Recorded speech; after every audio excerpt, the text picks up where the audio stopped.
Hi everyone. So today I'm going to be doing something a little bit different. Last video I talked about a really tragic incident that a lot of people are blowing out to be conspiracy theory, but I know a lot of people are already doing this. I'm not trying to copy anybody. I'm simply just going to be talking about something that interests me just because it's really mind-blowing. But today I'm going to be talking about the serial killer Dennis Nilsen.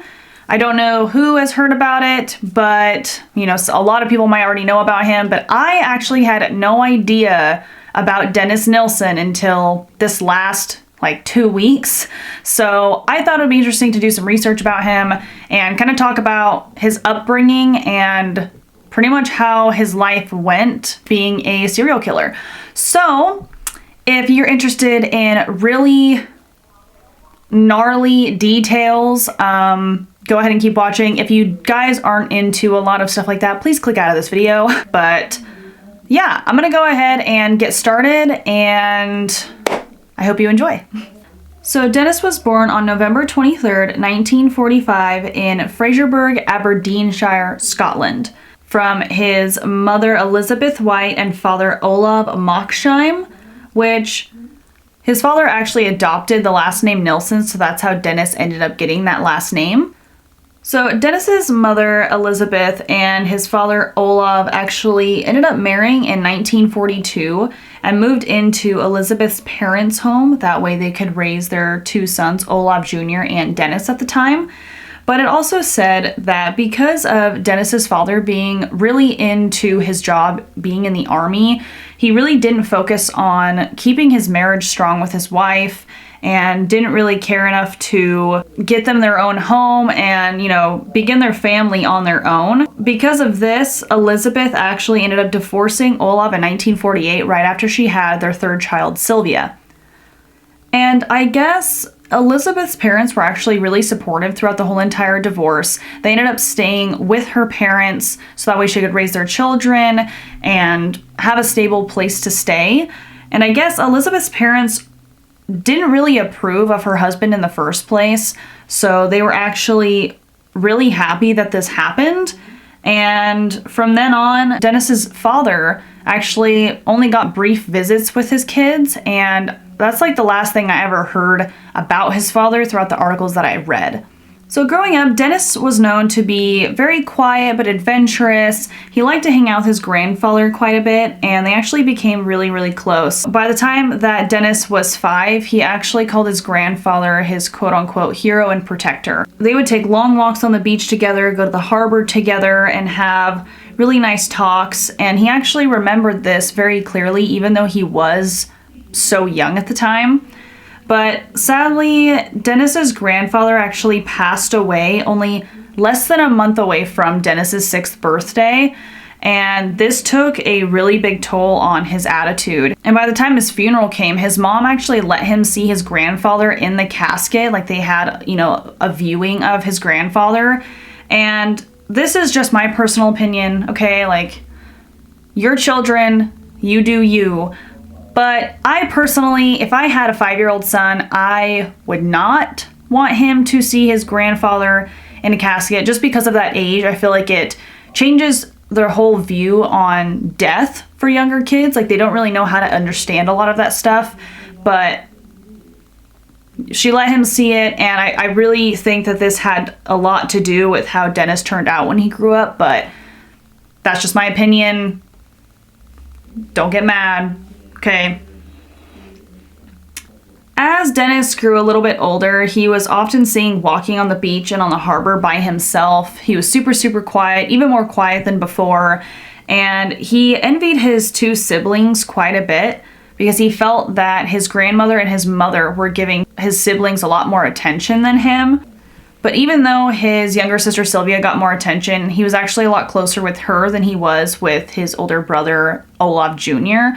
So he would most likely hang out with her a lot when he was wanting to participate in activities, but other than that, he resented a lot of adults and didn't really like to get affection from them. He would often back away and just wanted to be on his own. When Dennis was around the age of 9 or 10, He was seen on one of the harbors watching the herring boats quite often, but one of the days that he was out walking on the beach, he actually fell into the water and almost drowned to death until someone actually saved his life. And I don't know if this was the reason why, but right after this incident, Elizabeth, Dennis's mom, ended up moving them into their own flat on their own. And by this point, Elizabeth started dating a builder named Andrew Scott, which it states that Dennis wasn't very fond of him at first. He slowly started to respect him, but wasn't close to him and would rather not be around him. And eventually, they actually moved the whole entire family to a small village in Scotland called Striken, I believe that's how you pronounce it, in 1955. When Dennis started going through puberty, he started to realize that he was more interested in boys than he was with girls. And because of this, I'm guessing it's because he wanted to double check that he was into females as well. He would often fondle his little sister and would make himself believe that he was bisexual instead of gay. Like, he was really embarrassed and he kept it to himself and didn't really tell anybody, although his older brother did suspect that he was gay and would often humiliate him in front of people by calling him a hen. And soon enough, Dennis actually got fed up with everything and often looked at his family like they were, more poor. There wasn't anything to do in the place that they lived. And he ended up enlisting in the Army Cadet Force, which soon enough bringing him into the British Army. In September 1961, Dennis completed all of the exams and passed all of them and was then enlisted for the Army as their chef for the next 9 years. And he recalls this being one of the most happiest times that he can remember. He enjoyed all of his colleagues and he was overall just having a good time. In mid-1964, a lot of his colleagues would claim that, Dennis was a very heavy drinker, but it didn't really bother them that much because it said that they thought it brought out a lot of his shyness and he was a lot of fun. But one of the mornings, Dennis actually woke up next to a young German's flat on the ground and noticed that the German was still sleeping. Doesn't say his name, which I didn't really want to look up just for privacy reasons. And this is when it started to build up a lot of the fantasies that Dennis was having. And this actually made Dennis want a lot of his partners to be sleeping or unconscious. This whole incident actually made Dennis want to get all of his colleagues drunk, and whenever they would get belligerent drunk, he would pretend to be unconscious to see if any of his colleagues would possibly use his body for sexual acts. In 1967, Dennis was deployed to the state of Aden at the Al Mansoura prison, and this is where he was one of their chefs, but he said that this was the most dangerous thing that he's done compared to all of the previous postings that he was at. And he actually got kidnapped by an Arab taxi driver at the time. And he was beaten until he was unconscious and tied up and thrown into the back of the trunk.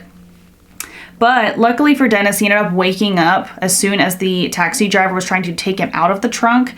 And this is when Dennis actually reversed everything and beat up the taxi driver and then threw him into the trunk. And went back to his flat where he did have a lot of privacy in this area.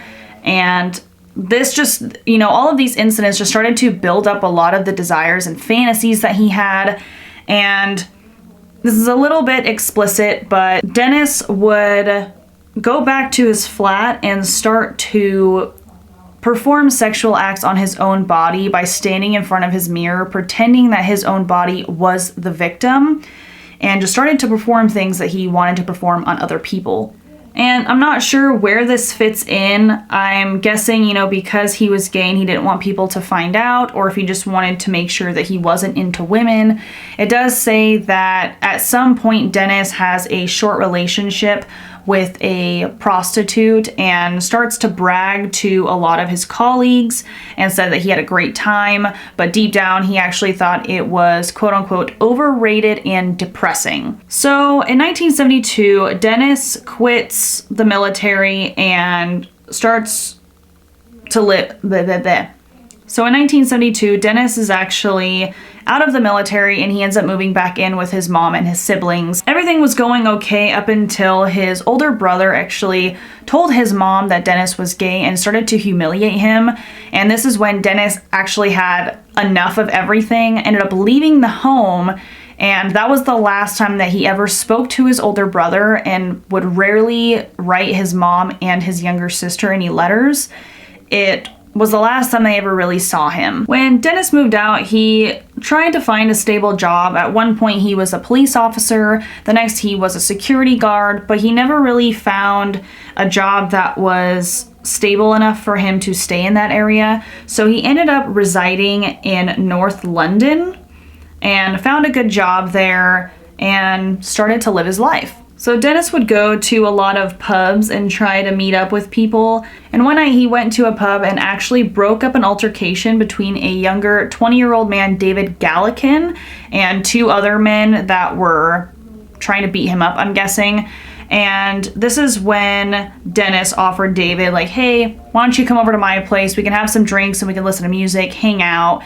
And David agrees, and they actually end up getting into a short-term relationship, and David moves in with Dennis. They end up moving out of the flat that Dennis was in into a little bit bigger of one, but sooner or later this actually became really toxic for them. It states that David said Dennis was very verbally abusive and he couldn't take it anymore, and he ended up moving out by 1977. Dennis states that he forced David to move out, but David said that he voluntarily moved out because he couldn't take the toxicity anymore. But either way, it doesn't matter. So David ends up leaving, and now Dennis is all alone at his home. Dennis had a few short relationships after David had left, but a lot of the men that he was talking to just kind of proved to him that they didn't really want to stick around. They didn't want to live with him, and they would just soon end up leaving and Dennis would be all alone. At this point, Dennis started to realize like he needed to just focus on his work and on himself, and he would often stay home and drink, listen to music, and just kind of enjoy the time alone. But by December 30th, 1978, Dennis wanted to get out and finally go meet people again. He thought it was time. He's been in the house for a while, might as well get out and enjoy it. So he heads to a pub called Cricklewood Arms, and this is where he sees a younger 17-year-old boy man named Holmes, and I guess he was trying to purchase alcohol but wasn't really getting lucky with it. And this is when Dennis comes up and offers like, hey, why don't you just come over to my house? You know, I have some drinks that you can have and we can hang out and have a meal together, and you can just hang out with me. And being the younger, vulnerable boy, I'm just going to call him a boy, okay? He agrees, and they head to Dennis's flat. They both drank really, really heavily and ended up passing out. And the next morning, Dennis wakes up and sees that Holmes is still passed out in his bed. And sadly, this is when Dennis decided that he didn't want to wake him up because he felt that as soon as he woke Holmes up that he would just leave and he'd be all alone again, and he didn't want that. So instead of dealing with rejection again, Dennis decides to go grab a necktie and straddles Holmes on his bed and actually strangles him until he was unconscious. And just to double check that he was dead, he actually drags Holmes' body into an area where there was a bucket full of water and actually drowned him to death. And after drowning Holmes, he ends up bathing his body and then putting him underneath his floorboards. Trust me, that's not even it. Like, I think that this is bad, and you guys probably think this is bad right now, but trust me, there is a lot more details that you guys are going to be shocked by if you don't know anything about the story. So Dennis kept Holmes' body in his floorboards for about 8 months until August 11th, 1979. And this is when he actually takes Holmes' body out of the floorboards and goes and burns him in a little bonfire pit that he had built himself in the back of his flat near this garden that he had. And then he ends up going on a search for his second victim. On October 11th, 1979, so exactly a month after he burned Holmes' body, he goes to another local pub and meets a student named Andrew. This is when Dennis lured him into his flat in promise of sexual acts. But luckily, Andrew ended up getting away. It states that a lot of the times when Dennis would try to strangle them, they'd either be asleep or sometimes they would wake up being tied to a chair or the bed. And luckily, Andrew ended up getting away and filed a police report against Dennis. But by the time Dennis was questioned by the police, I guess Andrew dropped the charges and that was it. And, you know, having common sense and being a normal person, you would think, oh, you know, this is way too risky. I need to figure something else out. I need to maybe get some help. I need to stop trying to kill people. No, Dennis still tried doing it, and I guess a lot of people that he tried to murder and they got away, like he got questioned quite a bit, and he never thought to stop any of this. I really have no idea, like, how idiotic can you be, one, to try killing people and have them get away, they file a police report against you, but you still don't stop doing it? Like, honey, you needed help. You literally, like, it amazes me how people can be this dumb. I don't know.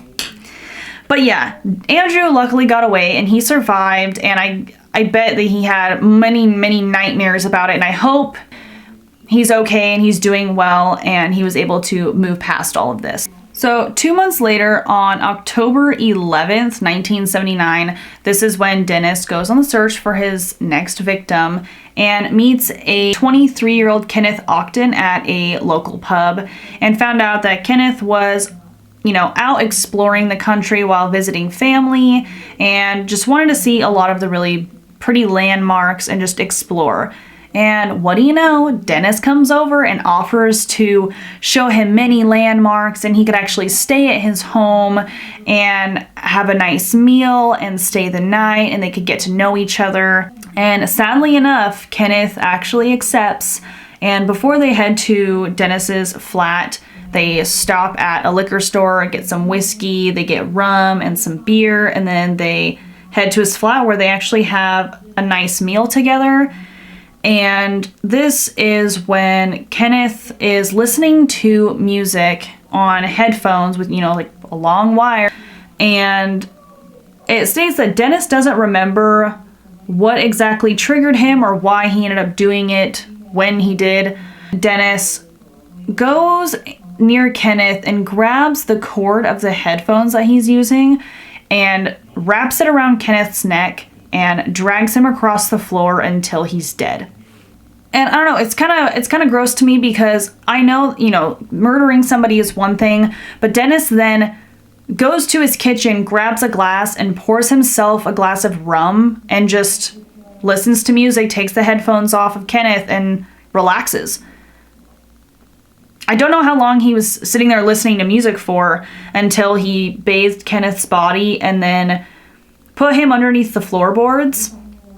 But he just had himself a great time while Kenneth was lying dead in his home. And this is when it starts getting a little weird. So he put Kenneth underneath his floorboards after bathing his body, you know, which I didn't really want to mention this part, but I know a lot of people are going to look up this story and see the other details. Anytime Dennis would murder somebody, he would sexually assault the bodies. I don't really want to say too many gruesome things, but I do want to add in there, I just want to try to put as much respect in this story and not really give out too many details because it's just awful. So Dennis ends up taking Kenneth's body out from underneath the floorboards and would set him on a chair or a couch and leave him there for hours or days, depending on how long he wanted them up there, and would act as if Kenneth was alive and would just sit there and have a beer with him.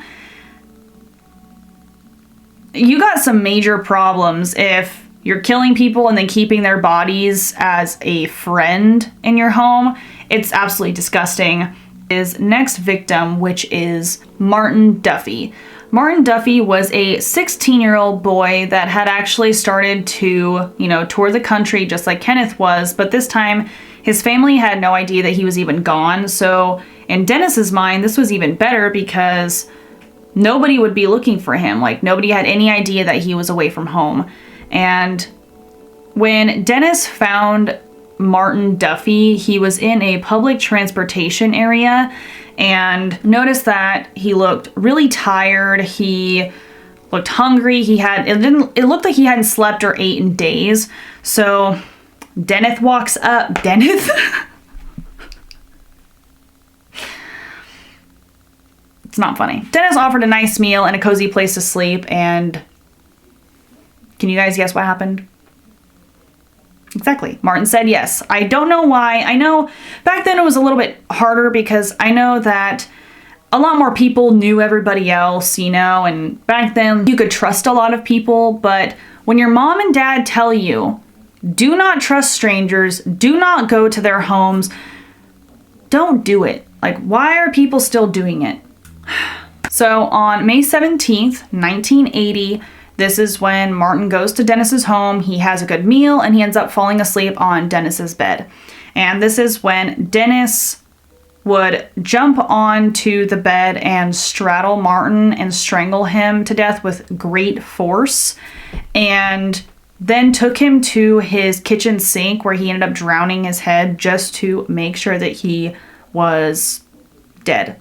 I'm guessing Dennis wanted to make things more exciting, so after drowning them and sexually assaulting the body, he would bathe his victim like he normally would, but then he started to take pictures of his victims with Polaroid cameras and would keep these pictures kind of as his trophy, He ended up moving Martin's body like throughout the house to try to find a spot for him, which I'm not really sure why he didn't put him back in the floorboards like everyone else, but he tried to find a cupboard somewhere in his flat and shoved Martin's body in a cupboard for a few days until he realized his body was bloating.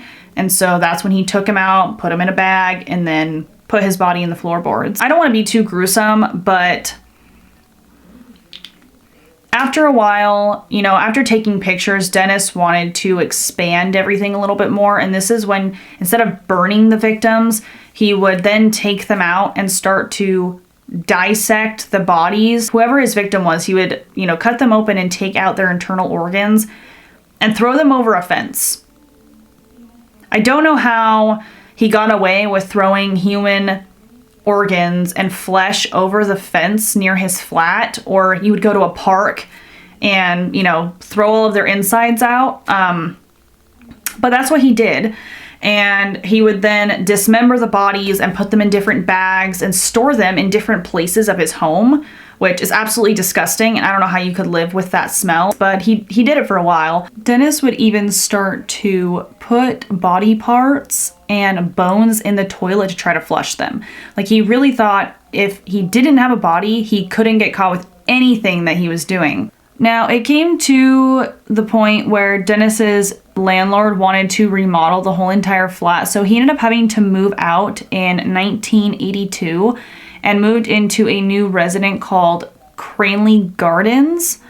And he moved into like an attic flat, so there were tenants right below him. By February 8th, 1983, Dennis and his tenants started to notice that the plumbing wasn't working right. Because of this, they agreed to call a plumber and have them come check out the pipes and the toilets and all the drains just to make sure that everything was okay. Well, a Michael Catran worked for a plumbing business and was sent out to the residence, and he started to look through all of the drains and everything, and he opened a drain to a shower and noticed that there was a weird fleshy substance inside the drain and wasn't really sure what it was. It smelled really bad, and had a talk with Dennis and his tenant and told him like, hey, you guys need to figure out where the substance is coming from. Like, it's definitely clogging all of your guys' drains. But like, that's what it is. I don't know why he didn't do anything about it. I'm guessing like he just kind of told them like they needed to clear out their drains, like whatever is in there is causing them all of the problems. Michael was actually really suspicious about what he thinks he found in the drain, and so he ends up telling his supervisor, Gary Wheeler, as soon as he got back. As soon as he expressed his suspicions to his supervisor, they both agreed that they need to go back and they need to go check out what might be in the drains, just to double check, have another eye look at him, you know, make sure he's not imagining things. But because it was getting so late, they agreed that the next morning they would then go and check it out. So by 7:30 a.m. the next morning, Michael and Gary both head towards the residence. And as soon as they get there, what do you know? The drains have already been cleaned out. This actually made them really suspicious. And this is when they start to go through all of the other pipes and everything. This is when they find in a pipe that leads up to the attic flat where Dennis was staying, like down to like the main area, was what they thought might be human, like a fleshy substance in the pipes. It was like skin, there were bones in there, there were body parts, and they actually end up seeing what they thought was a human finger inside of the pipe. So they freak out, they immediately call the police, and the police head over there, and this is when the police get, you know, samples of all the stuff that they are finding, and they send it off to a mortuary where the pathologist, Professor Paul Bowden, actually looks at all of the samples that he is given and confirms that everything they found in those pipes were in fact human. I'm going to finish up my eyes really fast, and then I will be back to finish off the story. So 3 officers the next day ended up waiting at Dennis's home until he got back from work. When Dennis showed up, he saw the 3 officers and asked what they needed. And they ended up telling him that they needed to question him due to the remains that were found inside of the pipes. He immediately came back with, well, why does the police need to know about it? You know, it was just super confused. You can tell he was getting tense. That's when the police ended up telling him, like, look, the remains were human and we just need to discuss what we found with you. Trying to not seem guilty, of course, Dennis comes back with, oh, good grief, how awful. None of the police or, you know, investigators believed this at all. You know, as they followed him into his flat, they were like, all right, Dennis, like, look, we know it was you. We just need to know where the rest of the bodies are. Like, come out with it already. You know, like, he already tried to seem innocent. This is when Dennis was like, all right, I'll tell you where everything is, and just immediately started confessing to all of the officers. Dennis admitted that there could be bodies found inside of the wardrobe in the flat that he was living in.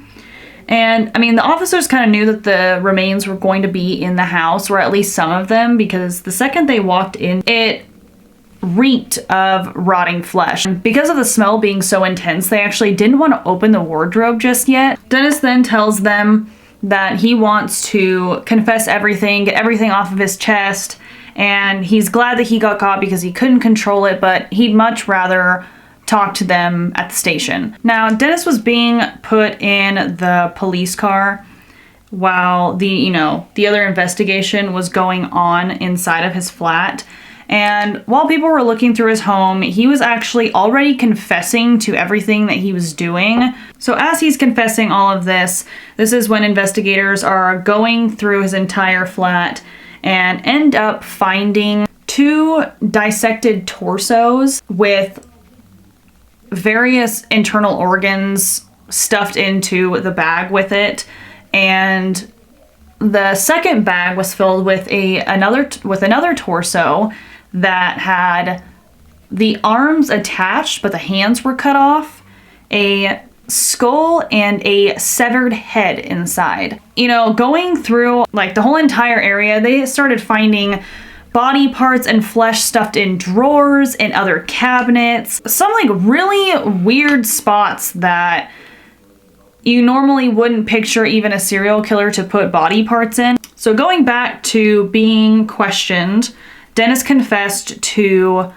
at least 15 victims. 7 of them were the attempted murders, but people ended up getting away. Told the investigators police everything that he was doing. He thought death was something beautiful to him, and it wasn't the act of just murdering somebody that like intrigued him into doing this. It wasn't like that type of fantasy where he just wanted to kill somebody. What did I say earlier? I don't think that a 5-year-old boy should see, you know, a dead body in a casket. That it just really changes the whole entire perception on death. He literally murdered people. You know, some people can grow up and because of the things that they went through, they just turn out to be really twisted. Some of them are abused or some of them feel neglected. You know, Dennis always thought his siblings were getting more attention than he was. It was just really, really messed up. On February 11th, 1983, Dennis was officially charged with murder of one of his victims that he ended up talking about in his confessions, and 2 of attempted murder. And then he was sent to the HMP Brixton prison until his trial started. Then on October 24th, 1983, Dennis was tried at the Old Bailey in front of Mr. Justice Croom Johnson. And I didn't really go into too much detail about his trial just because there was kind of a lot that happened before his trial started. With his first attorney, he was planning on pleading guilty. And when everything else happened, he got his new attorney and then he ended up pleading not guilty on all charges. So during the trial, 2 psychiatrists were sent up on the stand in regards of Dennis not being fully responsible or capable of committing murder like this. And one of the psychiatrists, James McKeith, was stating that Dennis was showing a lot of maladaptive behaviors and some narcissistic traits, which proved to him that he had some personality disorders.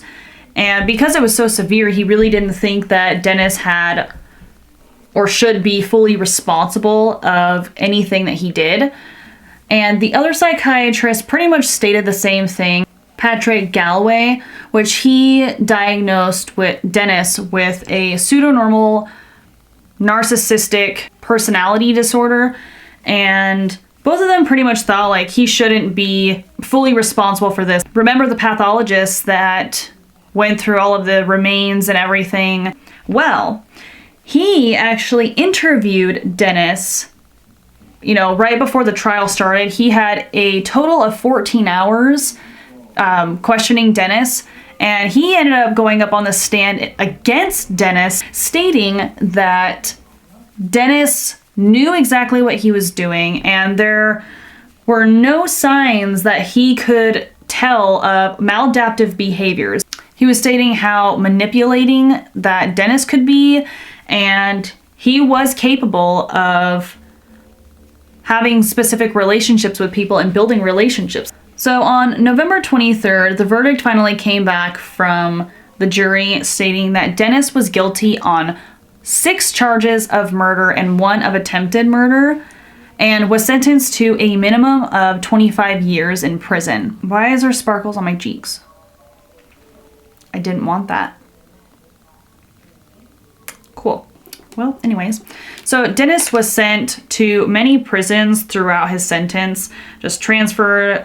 And by 1994, even though his initial sentence was a minimum of 25 years, it actually got changed to a whole life tariff and would spend the rest of his life in prison. He actually ended up dying in prison on May 12th, 2018. But yeah, I know that the story was really messed up and gruesome, and it doesn't interest me because of the fact that someone is out there killing innocent people, but it's a really big eye-opener to a lot of people. Make sure that you're not talking to strangers, somebody that even you might think you can trust. Make sure you're with a group before you hang out with that person alone. Try to get to know that person, do your research on people.